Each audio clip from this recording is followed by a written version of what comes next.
Capítulo primero. El primer encuentro. Esa mañana de septiembre se presentó fría. Con unas condiciones meteorológicas poco comunes para esas fechas.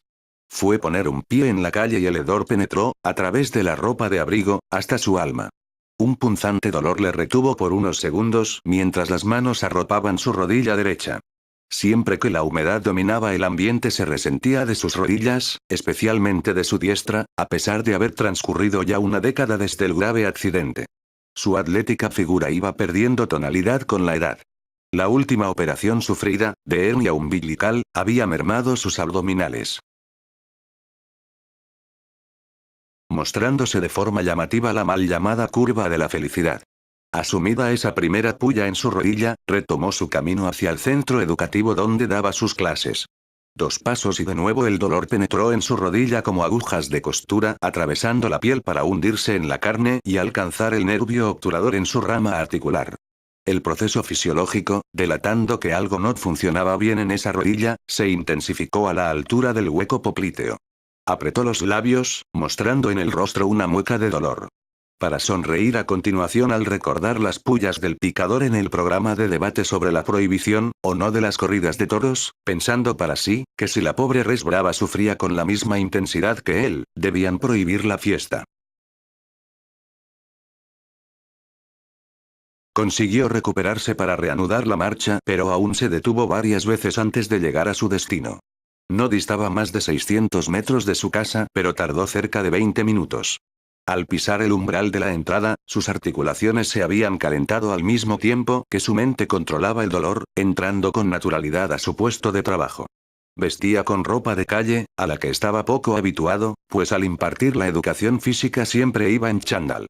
Pero esa mañana no tenía trabajo con su alumnado. Era la presentación del curso y tras la charla de bienvenida por la dirección del centro cada etapa y más concretamente cada unidad se perdía con el tutor en sus respectivas aulas.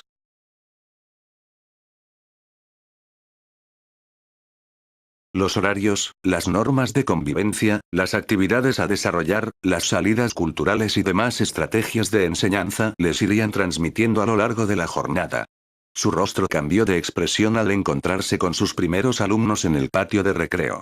Las bromas, saludos, anécdotas y aventuras del verano se las fueron relatando el muchacho, la muchacha, la pareja o el grupo con el que se cruzaba. Era un enamorado de su profesión, adoraba a su alumnado y le correspondían de tal forma que era patente la conexión entre aquel maduro maestro y sus alumnos.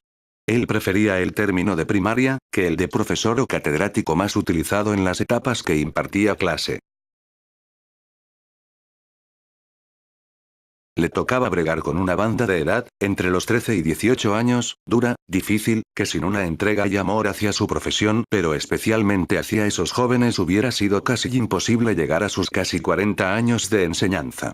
Sonrió al cruzarse con los nuevos en la plaza, quietos, asustadizos, temerosos al tiempo que esbozaban una sonrisa tenue al cruzarse con la de aquel maestro. Le chocó una jovencita, seguramente de tercero de la ESO, entre los 14 y 15 años, que pegada materialmente en una pared buscaba la protección del muro para pasar desapercibida. No le había visto nunca por allí y aunque no daba clases en segundo de la ESO, sí conocía de vista a los 60 alumnos nuevos que pasarían al segundo nivel donde impartía clases.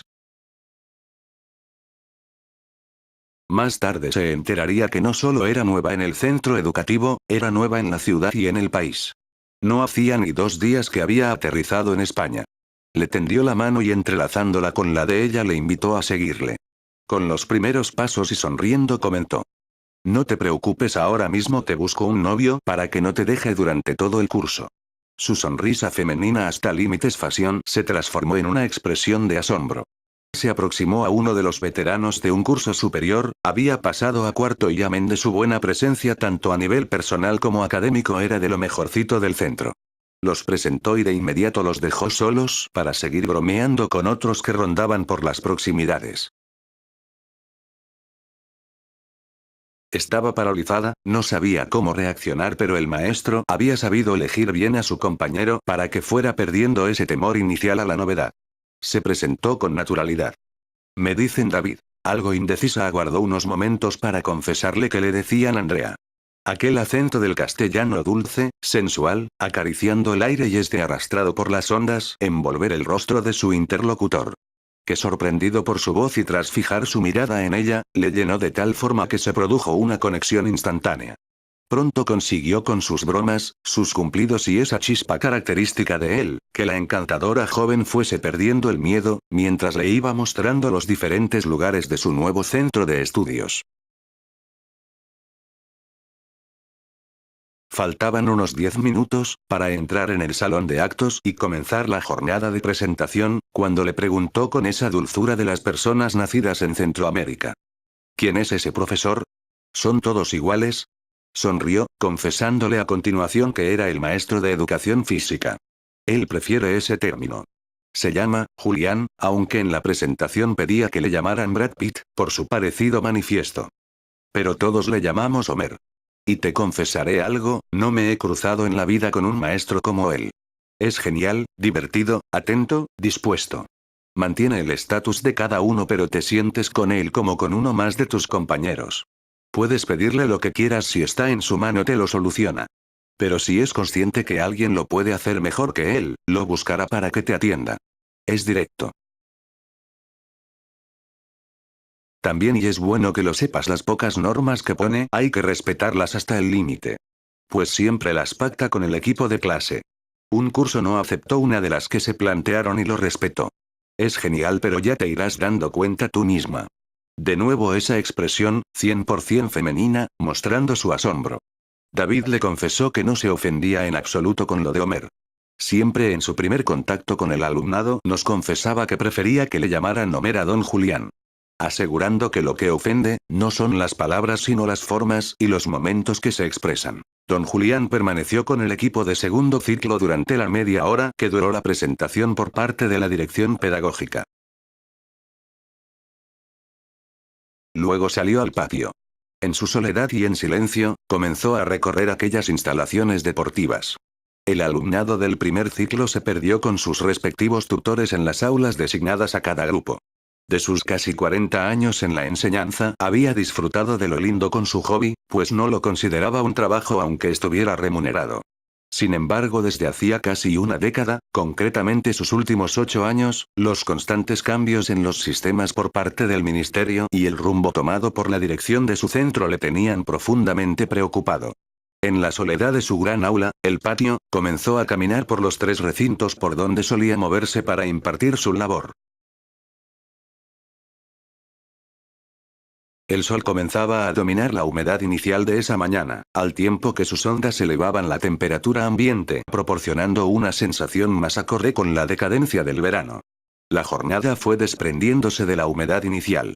El dolor en sus articulaciones desapareció por completo al incidir el calor del sol sobre ellas. En la pista de balonmano, donde se dibujaba transversalmente 3 campos de baloncesto, recapitulaba sobre los últimos acontecimientos que le tenían desconcertado. En su interior bullía esa sensación de desánimo, de incredulidad, de asombro al percibir cómo todos los estamentos educativos, a excepción del alumnado y ciertos sectores del profesorado, se habían confabulado para controlar a la población.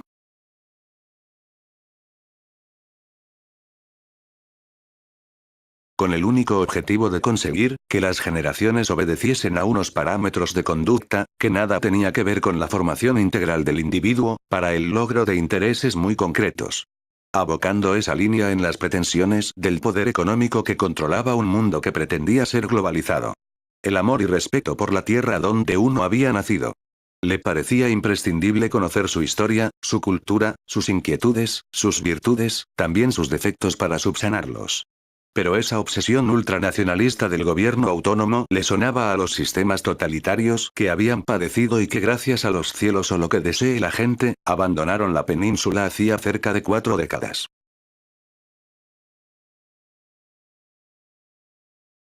Los constantes cambios en el sistema educativo, en los últimos 10 años, no solo tenía desconcertado al profesorado, sino que al no dotarlo con el apoyo económico que requerían los abocaba al fracaso total. Los intereses de las editoriales y también, por qué no pensarlo, los trastornos que ocasionarían en los centros para la confección de horarios y reparto de espacios. Convertían a las diferentes leyes educativas en bellas palabras, en increíbles textos que nos sacarían de la cola de Europa.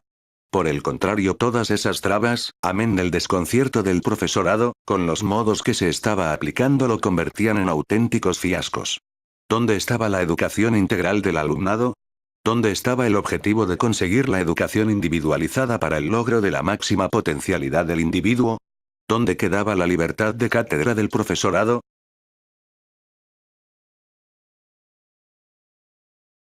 En su paseo recordaba el último recorte de prensa que mandó al periódico, donde mandaba un artículo semanal sobre educación y del que se hacían eco otras publicaciones. Él definía las nuevas líneas que se trazaban como la educación para los inteligentes e idiotas. Inteligente. Sabio, perito, instruido. Idiota. Que carece de toda instrucción. Consideraba la cuarta acepción que daba la Real Academia a esas dos palabras, resaltando para la primera instruido y para la segunda la modificaba un poco aceptando que carece de toda instrucción menos de una. Cada vez percibía más esa sensación de pretender formar, más que educar. Con esos cambios se lograba formar ciudadanos con unas destrezas lo más elevadas posibles para el desarrollo de una actividad muy concreta y ser un auténtico analfabeto para el resto. Convirtiendo a la población en la maquinaria de la producción.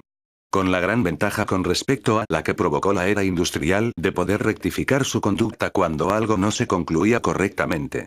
Pues su capacidad en esa especialidad concreta le daba esa ventaja. Comenzó a rondarle por la cabeza la obsesión de la dirección por la calidad. Habían invertido grandes cantidades de dinero para conseguir simplemente un certificado.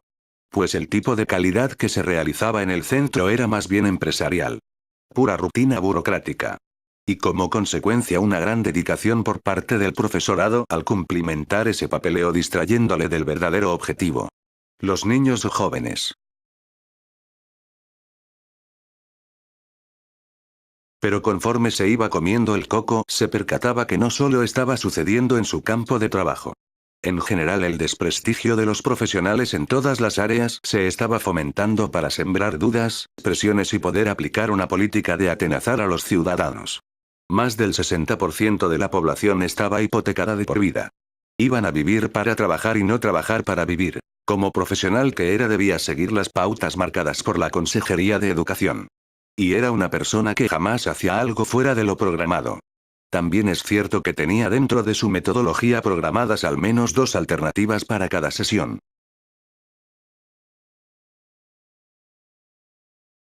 Luego si algo no salía como debía lo analizaba, estudiaba y plasmaba una posible reforma, que luego contrastaría con sus alumnos al finalizar el curso.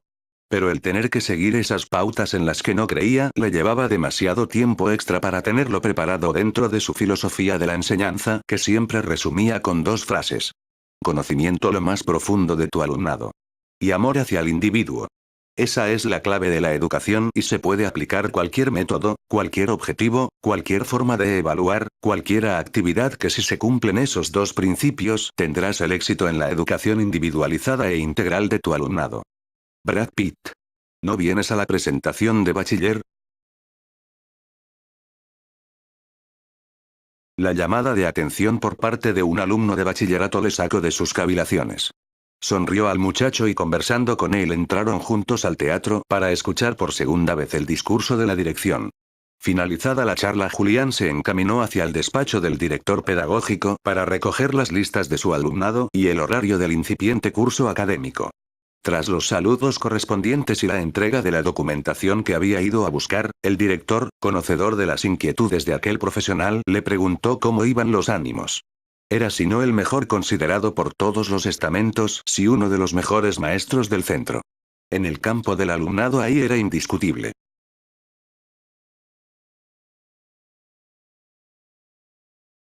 Desde que la dirección comenzó a realizar encuestas sobre el profesorado a los jóvenes, Julián estaba muy por encima de la media del profesorado y situado casi un punto por arriba de su inmediato perseguidor.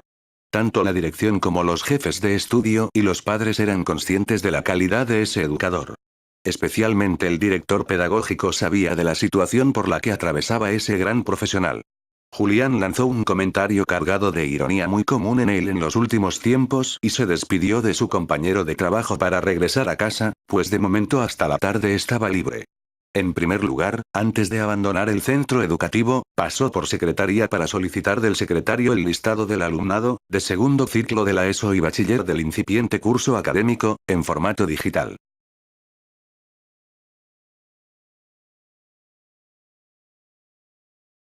Le tendió un pen, que siempre llevaba en su cartera.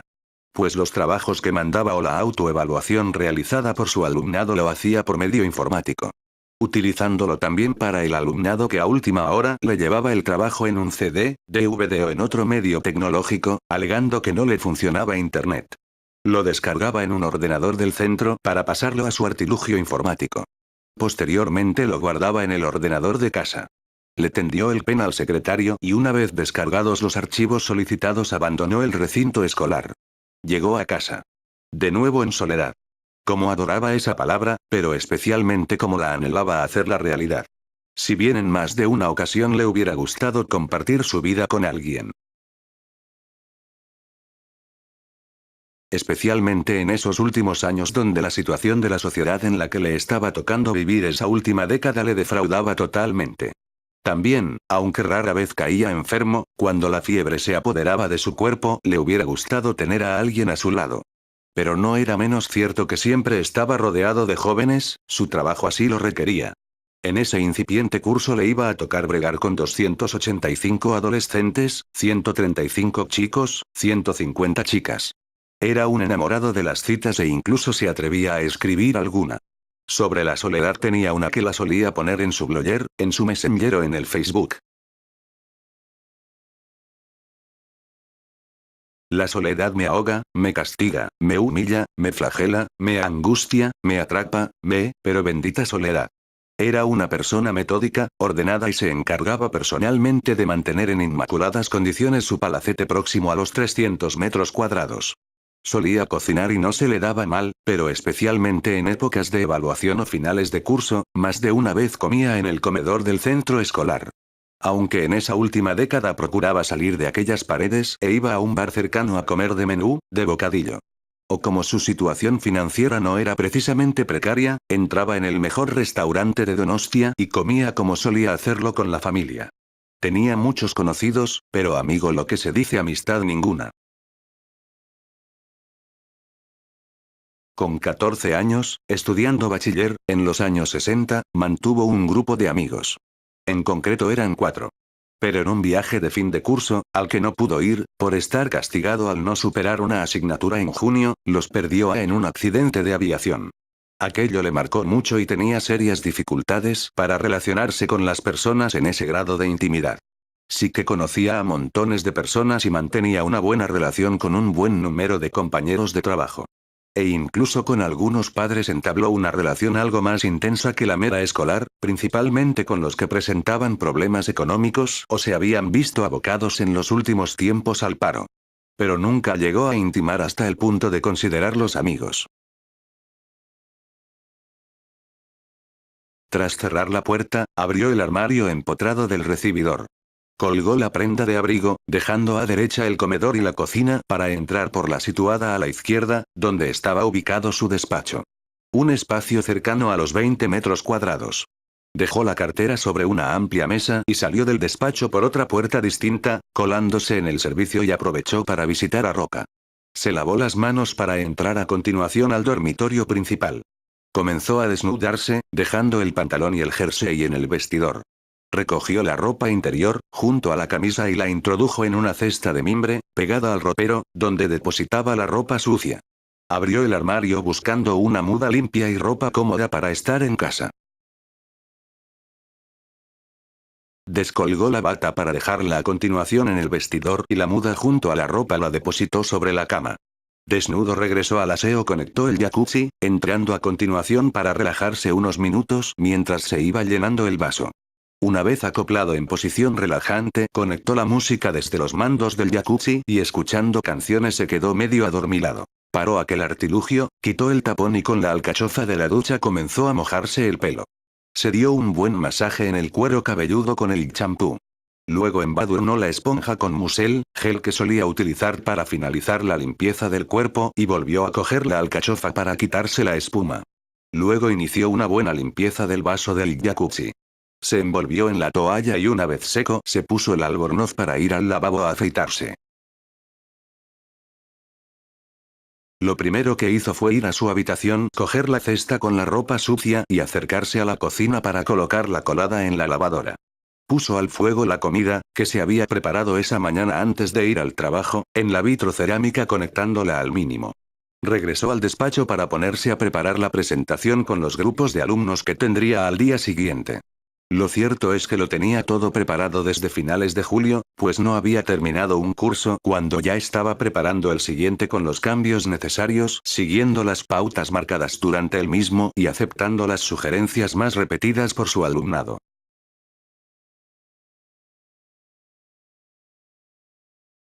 Dejó el ordenador encendido y en pausa. Entró en la cocina, donde se preparó la mesa y colocó todo lo necesario para almorzar en casa. Provenía de una familia adinerada. Su padre había hecho una fortuna con las primeras urbanizaciones en las playas del Mediterráneo y al fallecer, aunque la mayor parte de su fortuna la dejó a su madre, a él y a su hermana Elena les cayó un buen pellizco. Pero él siempre se había alejado de esos ambientes de la jet madrileña y cuando finalizó su carrera, su licenciatura en Educación Física y Deportiva en el INEF de Madrid, con el dinero que le tocó en ese primer reparto, se fue a su pueblo natal Donostia, donde se instaló en la bella capital vasca. En el palacete que mantenía su familia, cercana a la playa de la Concha y a 15 minutos de sus centros educativos. El bachillerato lo daba en un edificio y secundaria en otro cercano a una manzana el uno del otro.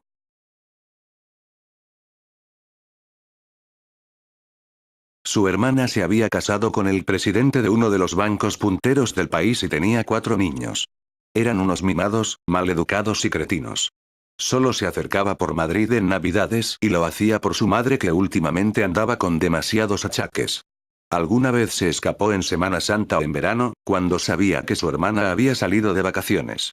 No soportaba a sus pequeños, a ella al fin y al cabo era de su misma sangre, pero con el que no podía era con el prepotente de su marido. Con el capital que les había dejado su padre hubiera podido vivir sin dificultades el resto de su vida, pero adoraba su profesión y disfrutaba como nadie con su trabajo. Pero como ya les relaté en la última década, estuvo a punto de enviarlo todo a freír espárragos. Luego se dejaba absorber por la clase que le tocaba, el cariño, afecto y respeto que le tenían sus alumnos le hacía desistir de esos pensamientos. Antes no le costaba mantener el semblante alegre, pero últimamente tenía que hacer esfuerzos para principalmente al principio poner buena cara. Luego con la dinámica de sus clases y verse arropado por aquellas criaturas que para él eran esos hijos, que no había tenido, se volcaba en su trabajo y disfrutaba como un enano. Solo cuando habían reuniones le costaba Dios y ayuda a acudir, haciendo verdaderos esfuerzos por no saltar. Normalmente paliaba ese control con alguna que otra ironía. Tras una leve siesta, que para él era sagrada, regresó al centro de trabajo para acudir a la reunión concertada. Al asearse para salir y mientras se lavaba la cara, se le introdujo jabón en los ojos irritándoselos. Cuando el jefe de estudios le observó comentó: ¿Qué te pasa en los ojos? Sin dejar casi ni tiempo para terminar la pregunta, respondió con la ironía que le caracterizaba. Nada, Juan. Que si uno no viene colocado no hay quien aguante estas reuniones. Lo conocía demasiado bien y sonriendo le reprochaba con amabilidad su actitud. Fue como tantas reuniones poco fructífera y con la seguridad que a los acuerdos que habían llegado solo los cumpliría él y algún otro de vez en cuando. Aquel equipo educativo era de una gran calidad, pero la política llevada a cabo en la última década por parte de la dirección tenía quemado al personal. Era de esas personas que, a pesar de los pesares, cumplía con su deber aunque no estuviese de acuerdo con esas líneas. Con los jóvenes se las agenciaba para que no les afectara demasiado y buscaba más la personalización de la enseñanza.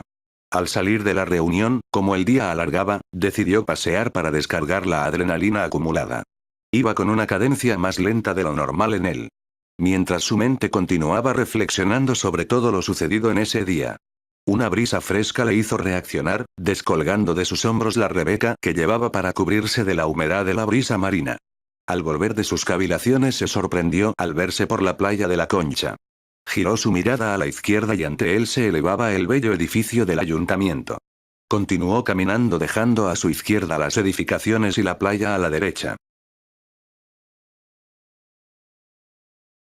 De pronto se detuvo, volviendo sus pasos unos 10 metros. Un partido de vóley playa le sorprendió. En primer lugar porque en su juventud había sido un buen rematador del deporte, pero el motivo que le hizo detenerse fue por la presencia en el juego de jóvenes del centro donde impartía clase. De inmediato varios de los practicantes reconocieron a su profesor y detuvieron el juego para saludarle e invitarle a jugar con ellos. Sabían que les podía dar unas clases extras. Era un gran jugador. En el barullo de abrazos y apretones de mano por parte del grupo, el saludo de una jovencita por medio de un abrazo le sorprendió, especialmente al poner en funcionamiento sus cuerdas vocales. Se trataba de Andrea. Aquella chiquilla que había aterrizado ese curso en Donostia. Su sonrisa y su mirada picarona le hicieron sonreír al tiempo que pensaba. Menuda diferencia con respecto a esta mañana. Se va espabilando. Pero se quitó la Rebeca, la amarró a uno de los postes de la red y se dispuso a jugar con aquel grupo de jóvenes. Aunque su fuerte había sido el remate, ahora con su experiencia se dedicó a colocar. Era consciente que aquellos jóvenes saltaban bastante más.